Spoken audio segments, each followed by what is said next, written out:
Hello everyone, welcome to the Bong tasty hub.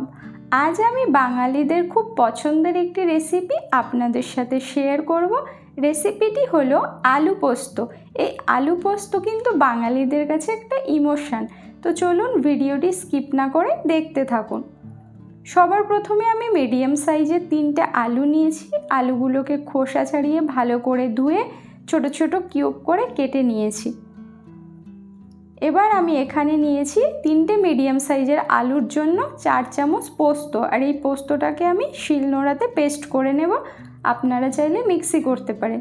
আর নিয়েছি 3টে শুকনো লঙ্কা আর 3টে কাঁচা লঙ্কা, এটাও পোস্তর সাথে বেটে নেব। এবার প্যানটা হালকা একটু গরম করে লো ফ্লেমে আমি পোস্তটাকে একটু ফ্রাই করে নেব। আর এই পোস্ত কিন্তু একটু ভেজে নিলে এর কিন্তু ফ্লেভারটা ভীষণ সুন্দর হয়। তো আপনারাও একটু হালকা করে ভেজে এটা ব্যবহার করার চেষ্টা করবেন। এটা খেতে কিন্তু অসম্ভব সুন্দর হয়। তো পোস্ত ভাজা এখানে আমার কমপ্লিট হয়ে গেছে। এবার এটাকে আমি নামিয়ে শিলনোড়াতে পেস্ট করে নেব। তার জন্য সামান্য একটু লবণ দিয়ে আমি পোস্তটাকে পেস্ট করে নিচ্ছি। আপনারা চাইলে এটা মিক্সি করতে পারেন, তবে শিলনোড়াতে বাটার কিন্তু স্বাদ একদমই অন্যরকম। তো বাটা হয়ে গেছে। এবার আমি রান্নাটা করব। তার জন্য প্যানটা একটু গরম করে এর মধ্যে আমি দিয়ে দিচ্ছি 3 চামচ মতো সরিষার তেল, আর ফোড়নে দিয়ে দিচ্ছি 1/4 টিস্পুন কালো জিরে, আর দিয়ে দিচ্ছি 2টো শুকনো লঙ্কা একটু ফাটিয়ে নিয়েছি।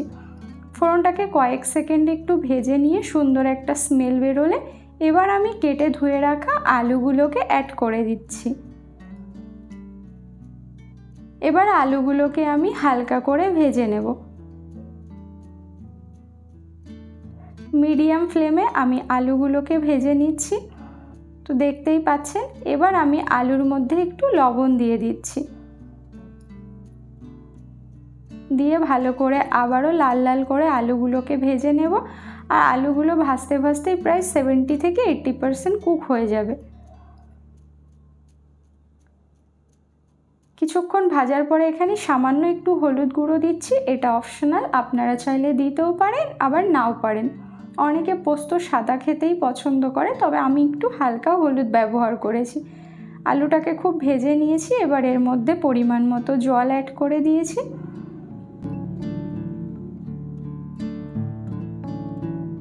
দিয়ে আমি এটাকে ঢাকা দিয়ে মিডিয়াম ফ্লেমে 3 থেকে 4 মিনিট একটু ফুটিয়ে নেব।